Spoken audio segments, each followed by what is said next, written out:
Welcome to another episode of the Mining Your Business podcast, a show all about process mining, data science, and advanced business analytics. Patrick, how are you doing today? I'm confused. You're doing the intro, I'm doing the outro. I'm just generally confused. Well, too bad. We are going to brag a lot. We will be talking about our past projects and the successes we've had. We will tell you about how much money we saved our customers, how much data we've migrated, and what is Patrick's biggest passion project. Let's get into it.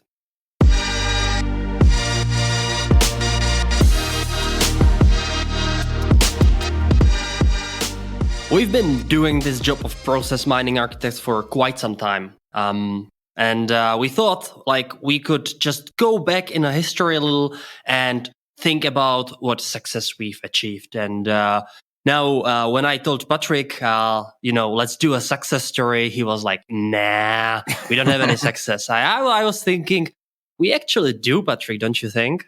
Yeah, I mean, the more I thought about it, you made a very good point. We should highlight a little bit our own personal successes. We talk to so many people and they talk about what they've achieved at their companies, and those are all great things. But I think it's time for us to brag a little. What do you think? Yeah, bragging sounds exciting. And what also sounds exciting is having this solo episode, because as you mentioned, we did a lot of guests, and it's amazing. And just to talk to these people and just to name a few, I'm not even going to name a few, just, look up our website, miningyourbusiness.com, where you can actually find all the people we've talked to.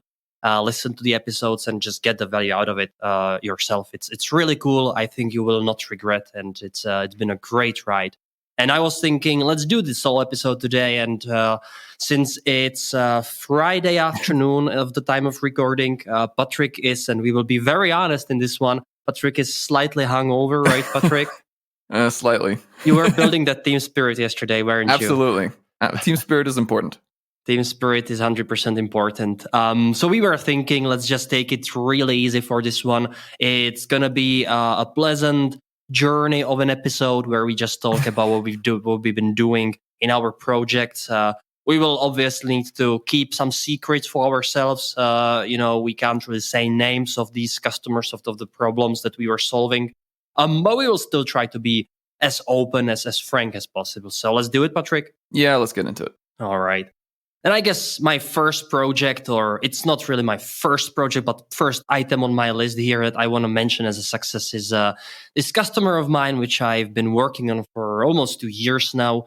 An exciting customer, really, where we were working on accounts payable process and purchase to pay process. And it's been, I would say, at times a bumpy road, because already at the beginning we had... bumpy?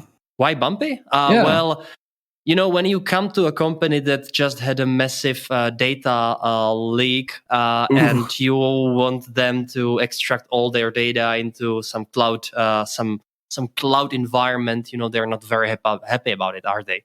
Yeah, that's the type of stuff that gets the data security guys into a bit of a frenzy. Yeah, 100%. And there was so much pushback already when we were starting with this project, when we had to ensure that this pipeline of data extractions was just secure and stable and everything. And I remember back in the days, I had to also communicate a lot with Celonis, where we were creating a very custom extractor for the customer, very specific one. It was a headache, don't get me wrong. I had to talk to so many people and answering questions I had no answer for. That was really a learning experience, because there's only so many times where you are in a room full of experts when you are clearly the least educated person on the topic, and you are the person who's supposed to give them the answer. So, well, I guess in that situation, you just have to mediate and find the right people to tell exactly what the. It's definitely a lesson in humility. That's for sure. Yeah, that'd be good. I mean, if you were the smartest guy in the room, that'd be a terrifying room to be in, Jakub. True. However, it's not really. So this is already a success in itself, but it's not really the success that I want to mention. The success we actually got with this customer came later on, after almost 2 years of having a nice looking dashboard full of very interesting use cases in place. And what we've been struggling there with was the adoption. And you know it, everybody knows it. The adoption of process mining is a whole different story than implementation of process mining. I keep mentioning it almost in every episode, and how important people skills are in this role and in this type of project. And so what we did there, the company was getting a little, I would say, so how to name it? Antsy? Probably. Nervous? Yeah, nervous is a good thing, good word, because obviously when you are paying a lot of for service provider, for the An implementation partner and everything, you want to at some point see to get some value out of this solution, especially when everybody's just having these success stories, how things are great and how much money they're saving because of the process mining tool. And we weren't there, unfortunately. Right. It pains me to say, but sometimes you have to admit to move on. And why do you think that is? Wow, why did it take so long? I wish I had an answer for that, but I don't. I always felt like I was doing a lot of things right, but I simply probably didn't put enough of thought of what the users would eventually be doing with it and who would the users be. So while I was focusing on having everything right and everything correct, I wasn't focusing enough on actually enabling them to use it once I would step out. So it was a kind of a problem, I would say. Right. And you put this down as your biggest success, right? I did, because then I said, okay, guys, we need to change it. And, having all this experience from doing Minding Your Business podcast and talking to all these incredibly entertaining people, I started to look at the problem from a bit different way. So we had everything in place, and they just named a couple of problems that they wanted to solve, which we, we allocated use cases that where everything was in place, and all they had to do was just to use it.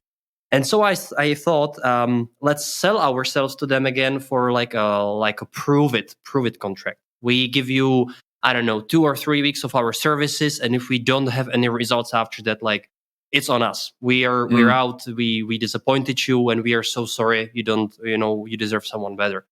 And I was really rough on myself because I really took it personally, this project, because I was also the one who was there from the very beginning, and I really thought that it could be me. And so we took this one use case in duplicate payments. And if you don't know what it is, then every organization that pays like millions of invoices per year is likely, very likely, it's almost guaranteed that they will pay for some stuff twice. Unknowingly or by mistake, it just happens. And my colleagues, actually, they have developed, and I will be very specific, in Oksana Kostyuk, who developed this algorithm to check for duplicate payments.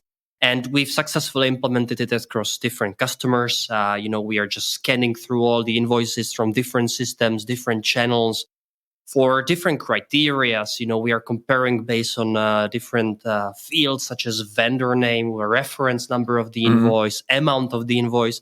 And we can get very, I would say, technical and statistical about it. So we can give you recommendations of possible duplicates with some probability.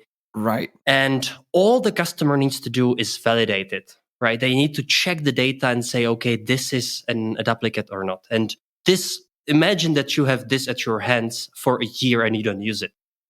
And so I was thinking, what can we do? How can we actually go the next step and make sure that they are using it? And this is why I'm so excited about what Celonis is currently offering as their latest features for us, the data scientists. That's basically I would say, the user interface where you can actually make actions, and these actions are then processed back into Celonis, and you can actually communicate with the system by just clicking on things which wouldn't be previously possible, because previously it was just a reporting tool and analysis. Now it's more like a proactive interface. And so we designed this system for them where they would still get the same results, still would get the same recommendations, but we would go the next step and tell them, okay, all you need to do is just click a button here, and then basically whatever you do, we get the feedback back into Celonis, and we show you then like the ratio of how many you actually processed, how many are still pending, and then obviously how many are duplicate payments and how many not. And I remember when I was doing a workshop on this with the users, there were like 10 people in the room. Well, in the Zoom room, let's be specific. I wish in the room, but I guess it's not 2019 anymore. And I was just looking at some random example, right? So I click on the invoice, and so here's a duplicate recommendation. And you know what? Let's check it right now. So I asked the user who had access to SAP. So I gave her the number of the invoice, and she checked. And this invoice was interestingly worth of 60,000 euros. Oof. And she was just looking in the data for a bit. We were like quiet, looking at it, and she was like, right, so this is a duplicate. And we completely missed it. And like at this instance, I had them. Like you could feel it in the room that the management was like thinking, okay, maybe we're onto something here. Why didn't we catch it before? And so did you ever show them how many duplicates they even had? Yeah, so that's the thing. We started to track it, and it happened in January this year, and we started to do it since then. And now is at the time of recording is almost end of April. And since then, and this is a really crazy number, we are right now at 2.8 million euros of savings in invoice, like in prevented or caught duplicate payments that can be eventually reversed or requested to be paid back. Oh wow. 2.8 million since the start of January. Start of January, so 4 months. Wild. 4 months, man. It's wild. It's crazy because all it took, the data was always there. All it took was think about designing a system around people and have one positive experience, one positive spark that would result in them going into it and actually thinking, wow, this thing can help me. That's actually crazy. Considering we're all about the technology and the data and stuff like that, it always comes back to the people. Yeah. The people are such a integral part of most initiatives, be it process mining or any other, right? You always have to keep the people in mind. Yeah. So again, big thumbs up, especially for our developers who did that. Kudos, I'm just here taking the sweet fruit of her labor. But I'm very happy about that, and that's definitely one of my peaks so far of having this milestone. And also, I'm glad that I just did this proof kind of a deal. It worked out, and I hope I know we will be implementing some new processes pretty soon. So all good stuff. Very well done. All right, man. What's up with you then? Ooh, well, what did I put on this list? Yeah, so this client took about a little over a year of my life to really complete. It was a migration. That's what we came in for. They had an on-premise system that we then needed to migrate into the cloud. And with that came, of course, the big question, are our KPIs going to match at the end of the day, right? We see this number on the left side. Are we going to see the same number on the right? That was the Patrick, biggest question. Hold on. Did they come to us because they heard our episode about, on-site versus cloud and how to migrate to cloud episodes that we did? I think it was like episode 9 and 10. Or no, that was already going. The migration was already going on when we did that episode. Yeah. Okay. Yeah. So I'm sure they listened to it afterwards, and I'm sure they heard a few references about themselves in that episode. But they're going to hear a few more from me now. So it was a lot of data. I think it was the largest cloud implementation of Celonis to date. There might be some more now since then, but at that point it was a lot of data, right? And whenever you deal with a lot of data ingestion starts to become a big problem, right? So one of the big, like I said, one of the big questions is it going to match, right? And you just don't know, right? You have the kind of building blocks, you have the code that used to make it run on the on-premise system, you have the data model that was loaded in the on-premise system, you have the analysis that are showing you and are calculating these KPIs and stuff. You have all that stuff, right? And now you're moving it, and you pray to God by the end of it, the numbers match, right? There's nothing worse because, I mean, imagine just a lot of legacy code. One of the big problems was there was a lot of legacy code, years old legacy code, where developers had left, not written documentation and things like that. And we were trying to figure out what it is that this code was doing. That sounds very familiar. Yes, probably because I complained about it for a year. So it took a lot of time. I mean, also we're kind of translating it from Oracle into Vertica, so all of the different functions and stuff aren't the same. So you kind of have to think around it. How can I really translate it and not keep it one-to-one because already the functions don't match? So that was a big thing. Then we start encountering some problems. Problem one, go on. The performance.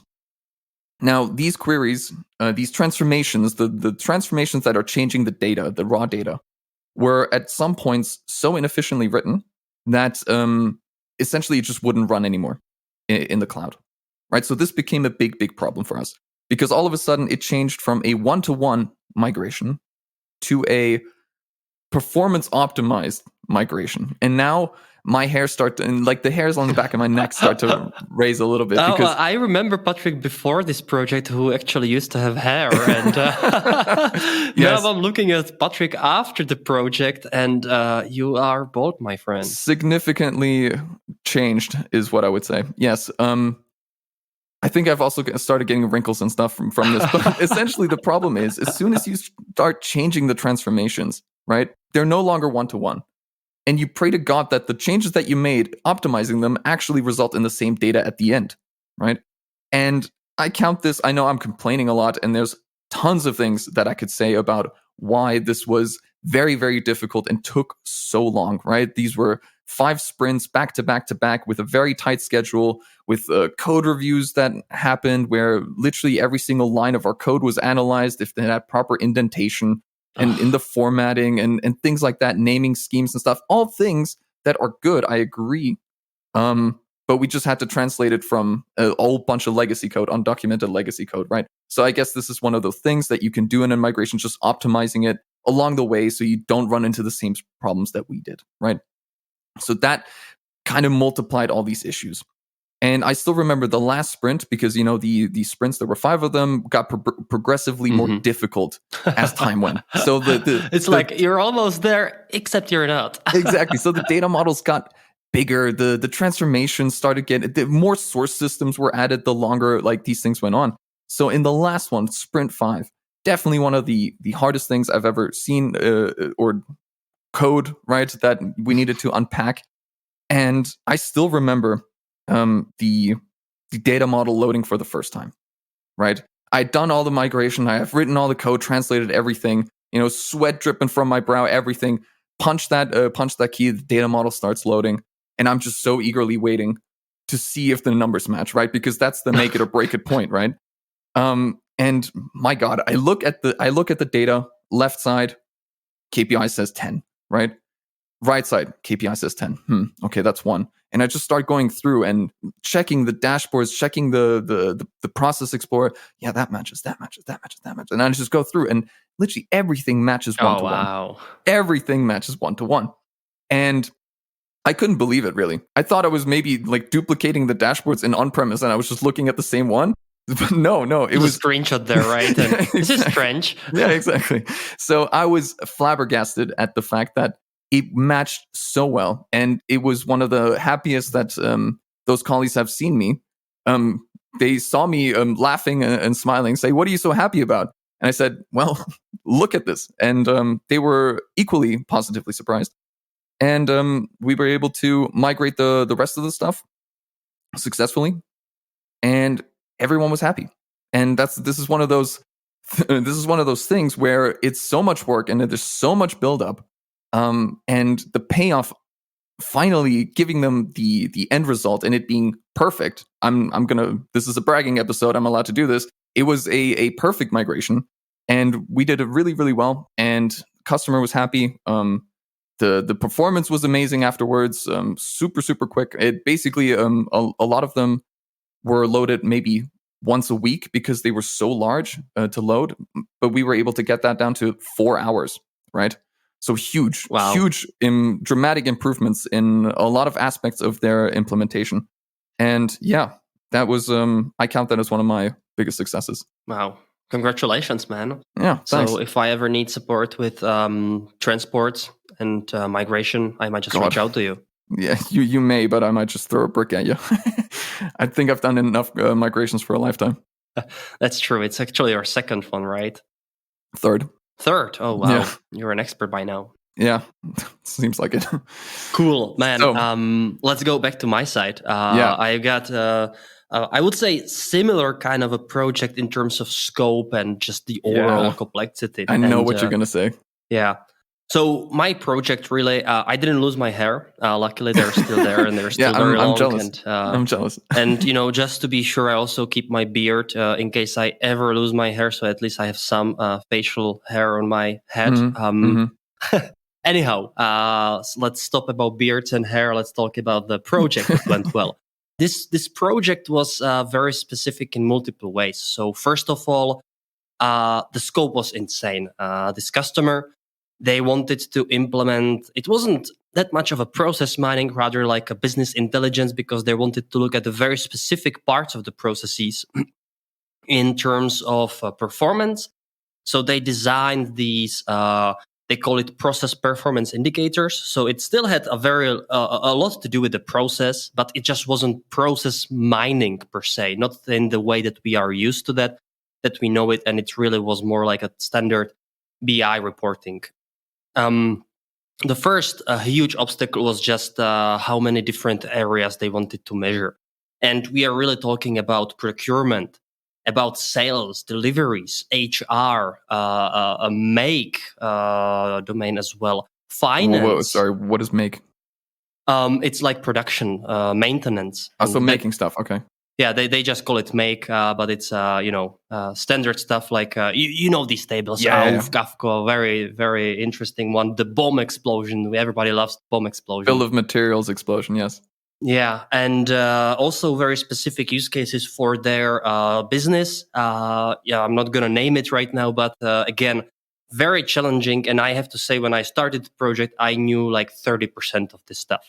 And now imagine that you're going to a workshop with this customer, and I will be very honest. That the overall level of preparation that went into this project was very, very low from their side. And you are going to a workshop and you expect that they know what they would want to do. But what usually happened in these workshops, that they started to argue about what they should do. And you were like sitting there thinking, okay, this is going well. This is a discussion for a different time. Yeah, like this meme of a dog that's sitting in the burning room and saying, this is fine. This is exactly how I was feeling. And you are kind of expecting them to lay the groundwork very, very firm and give you exact instructions on what they want to measure and what they want to build. But you find yourself coming out of the workshop having one screenshot of some guy showing some random stuff in SAP and a name of custom transaction. And then you're like, okay, guys, what do I do with this? Like, what data do you need? I have no idea. And to make things even worse, the core project team was about 6 or 7 people. But over the course of the project, we talked to like 50 or 60 more other people who were experts in the domain, or the business users, or the consumers of the reports.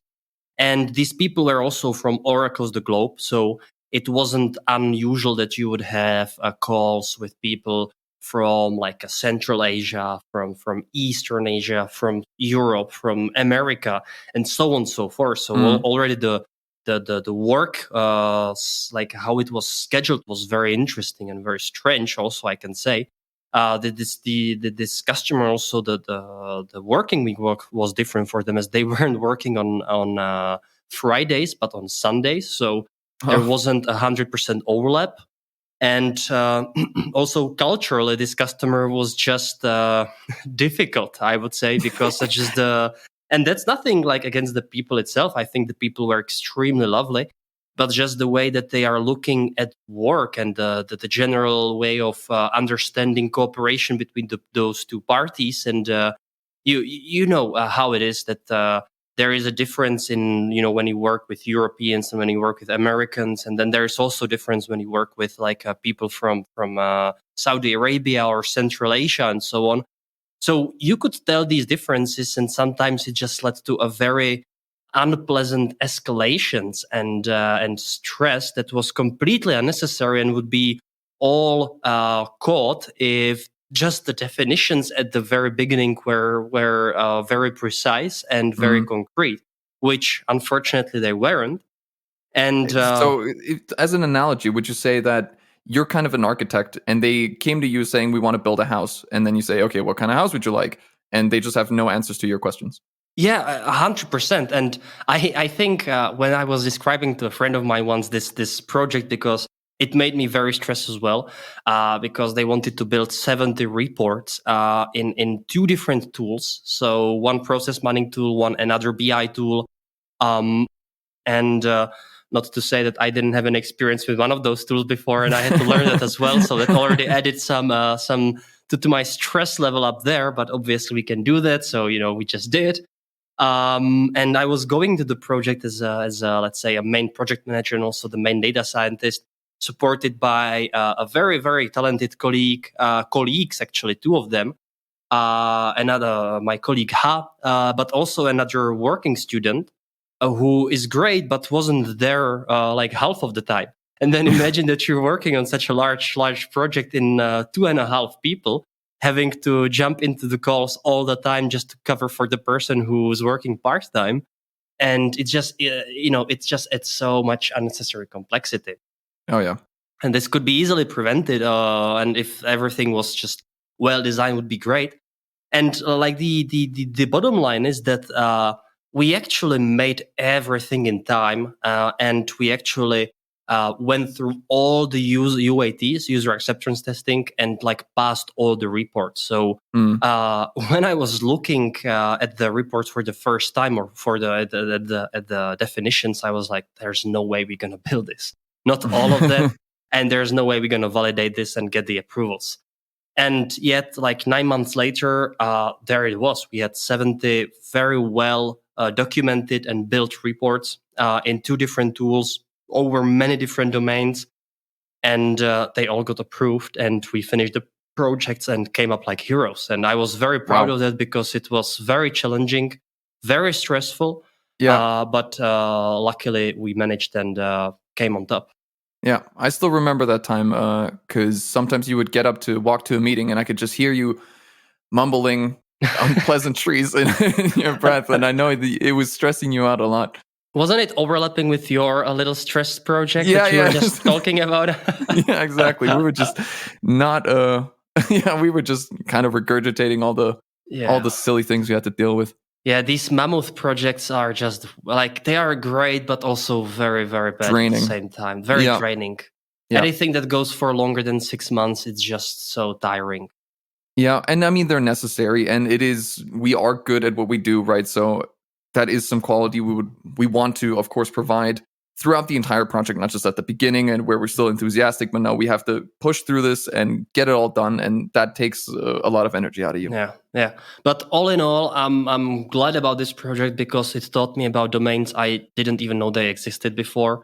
Well, for instance, I had no clue that there is an HR module in SAP. Well, there is. Oh, I mean, I did know that. I just have no idea what it looks like.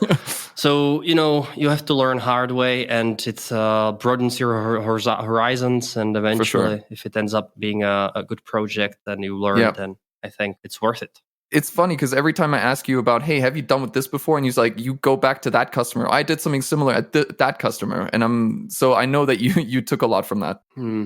Yeah. All right, man. Then there is your little baby, right? Yeah. My little labor of love. So I'm a bit of a Python nerd. I call myself a Python king, which, of course I am.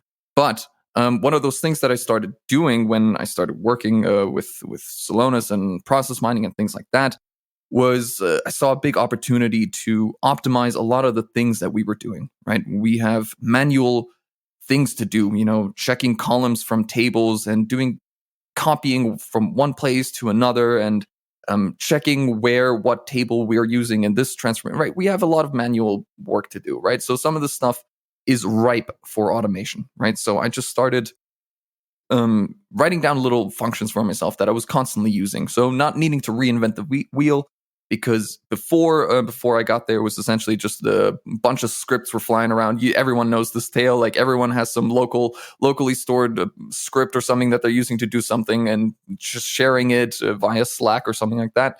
Not very organized, right? So I said, okay, that's cool and all, but I'm just going to start aggregating all these things that are coming across my desk, all the things that I'm using, and kind of building them on top of each other, right? Because there's some functions that use this, and we can kind of build on top of each other.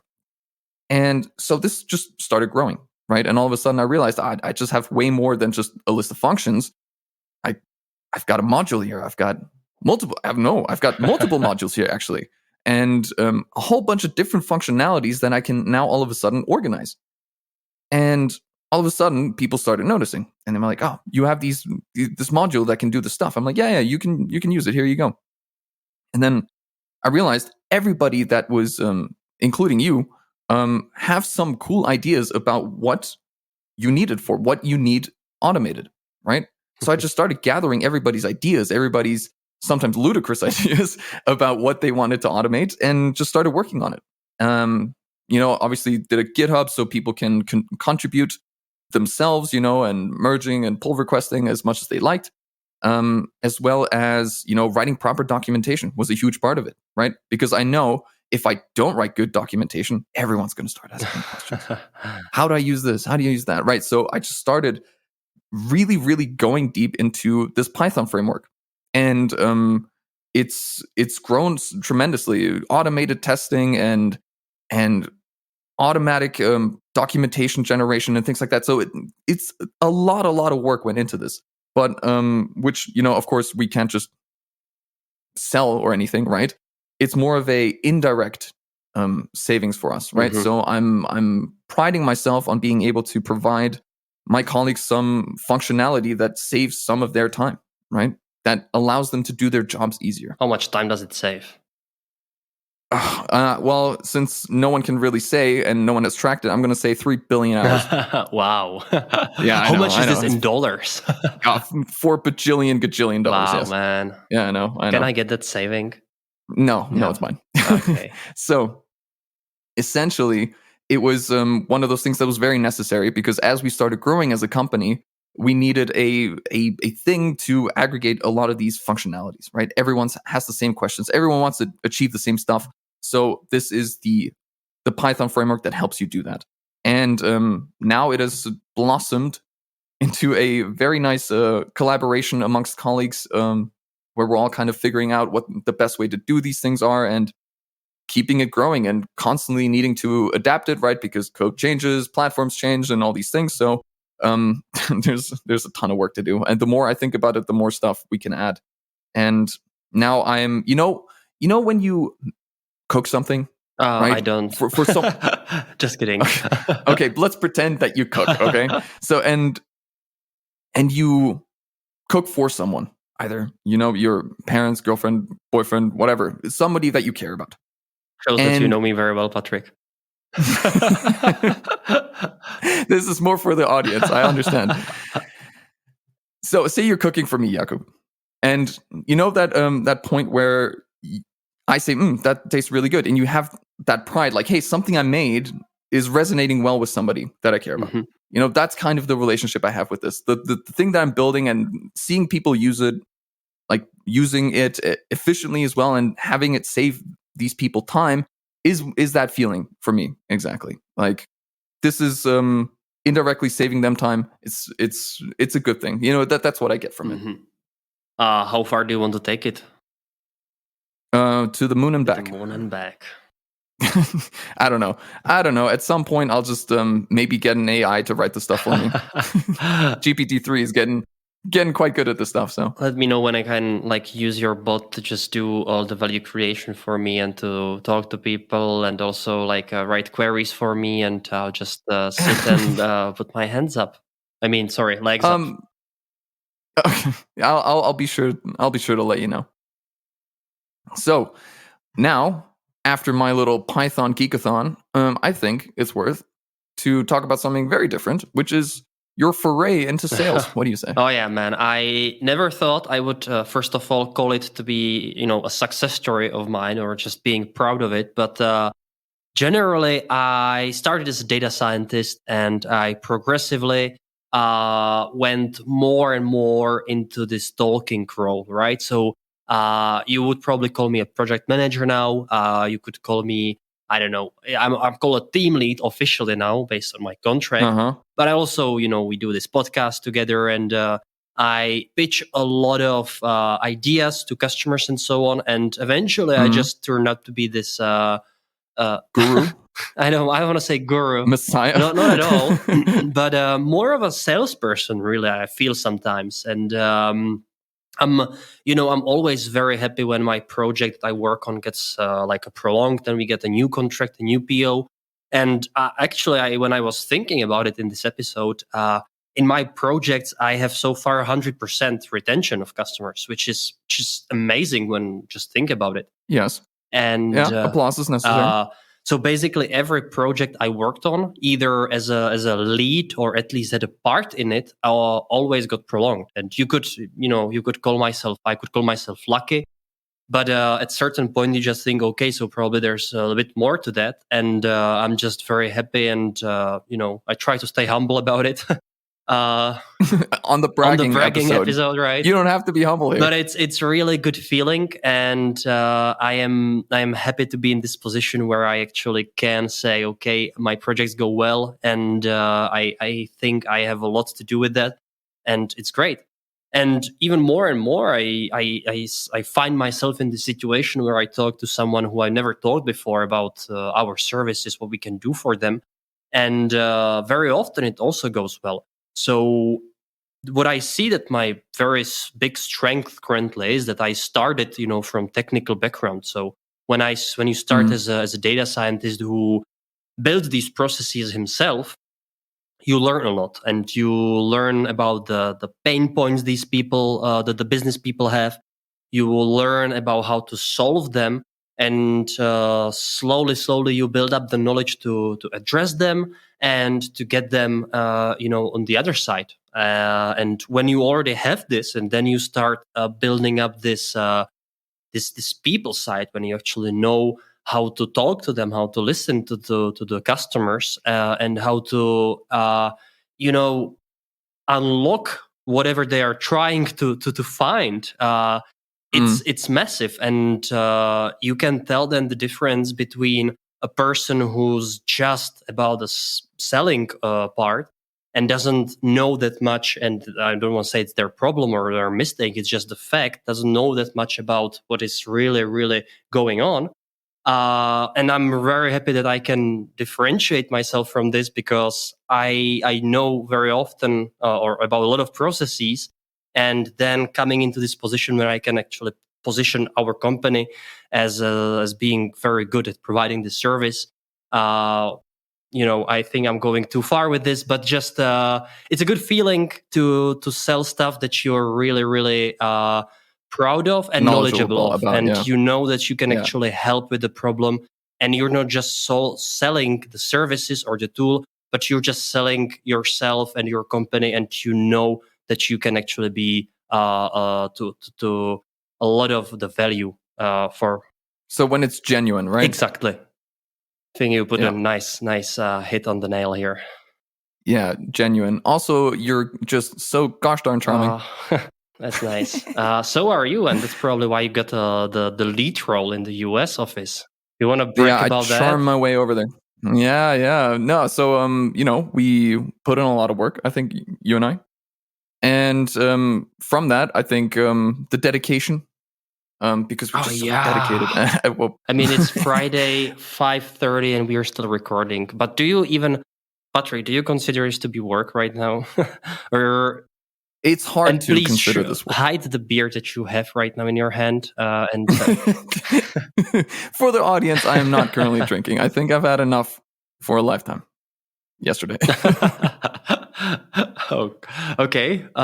Yes. So essentially, getting this opportunity to be a team lead of a new location, right? And you and I are in the same boat here is a great opportunity because it not only validates what we have been doing, but also kind of looking into the future. Hey, we're doing a good enough job to be able to share this knowledge and, get some people on the same boat and in the same direction that we were once in, right? Just for context, both Patrick and myself, we've been kind of promoted internally into these leading roles of the new offices of ProSescent. So Patrick has the privilege of leading the US team in our growing office in Austin, Texas. Mm-hmm. And I took the liberty in leading the Czech office in Prague, in the town of my heart. So being home and having this opportunity to build up a data science team here is just huge for me, and I really don't take it for granted, and I really, really enjoy that. Absolutely, it's one of those things that I very much enjoy doing. Also, I mean, being in Austin, Texas, it's so different to Germany, and it's an adventure, really, and one that I'm happy and proud of to be part of. Mm-hmm. What do you enjoy about like being in this role so far? Like having to not only lead people but also take care of an actual whole new location.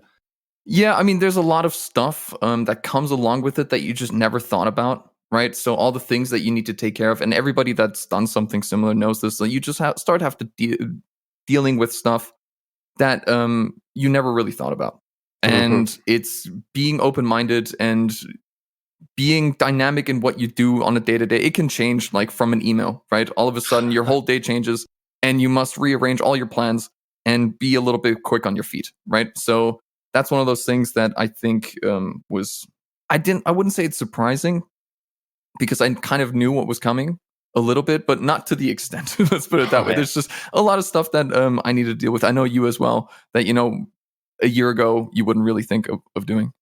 Yeah, I mean, just to think how much of a hassle it was to create an official legal entity of like a daughter company in Czech Republic. And you're thinking, wow, it's European Union, it must be so easy. Well, it's not. It's pretty darn difficult, and going through this process while you still have to take care of the customers and record podcasts so that you guys have something to listen to. It takes probably a lot of hair off your head, right? Stop talking about my hair, man. Just get over it, all right? Get over it. I'm so sorry, man, but it's just it's right on my eyes right now. Yeah. So, speaking, you mentioned the podcast. I think this is another one of those that we can brag about. And, you dear listeners are very much part of this, what we consider a success. A podcast that has now over how many downloads, Jakub? How much? I think by the time this will get released, it will be over 11,000. That's wild. Right now, 1 second, I will tell you the exact number right now. So, live. As of... what date is today? Today's the 29th of April. Oh, so we are already over 11,000. So we are on 11,234. That's a nice number. 1, 2, 3, 4. Yeah, nice. Look at that. So, I mean, this is one of those things when, when we started it, I think I've said this 3 times on the podcast already, like, who's going to listen? Like, whatever, it's process mining. And all of a sudden, we're 11,000 downloads in. And it stopped being a number that you can visualize, and now it's just nebulous, right? It's just 11,000. Okay, what is 11,000 of? And you start picturing 11,000 of anything, and it's struggling, right? Another thing that I thought was so interesting is the listen through rate, right? Yeah, it's pretty high. It's very, very high, and I'm struggling to listen to myself. From like when you hear a recording of yourself, maybe 5 minutes or something. Whoa! Patrick, if it makes you feel any better, I struggle to listen to yourself as well. I just want this to be over. I talk to you in this podcast so often. I've just had enough. Jesus. No, so that is so surprising that people really take the time and listen to the things we say. And not to say that we don't have valuable things to say, but it's still one of those things that you're like, wow, people care. Yeah, people, and for that we thank you very much. It turns out that you are our biggest success. I mean, yeah, exactly. So no, really, this is from, I think I also speak for Jakob that, dear listeners, this has been a wild journey for both Jakob and I. And we thank you for your listening. Patrick, since this is kind of a different episode, do you want to do the ending for once? Oh, no. Today, out of all days? Out of all days. Oh, boy. Yeah, so, dear listeners, thank you for getting to the end of this episode. I hope you have enjoyed our ramblings and our little braggadocious ramblings that we have just done. And if you want to reach out to us, we are very active on LinkedIn. You can also find us on mindingyourbusinesspodcast.com. And additionally, what else do you say normally? I think that's basically it. Yeah? Okay, great. We love you. All right. Then this episode will be released at some point, right? At some Date point, to be determined. Sure. We will see. Maybe we reassess and see. Maybe we said too much. Maybe this is too much of a rambling, but it takes so much time of recording that we probably just going to release it anyway. Yeah, exactly. Okay, fantastic. Oh, now you get to do the intro. Oh, because now you tell everyone that we do the intros only after we do the recording. It's a big reveal now. Oh. No, I've burst the bubble. Oh no! All right. Thank you very much. Thank you for listening to our show, and we will be looking forward to hear from you and talk to you with the next episode of Minding Your Business podcast. Patrick, bye bye. See you, Jakob.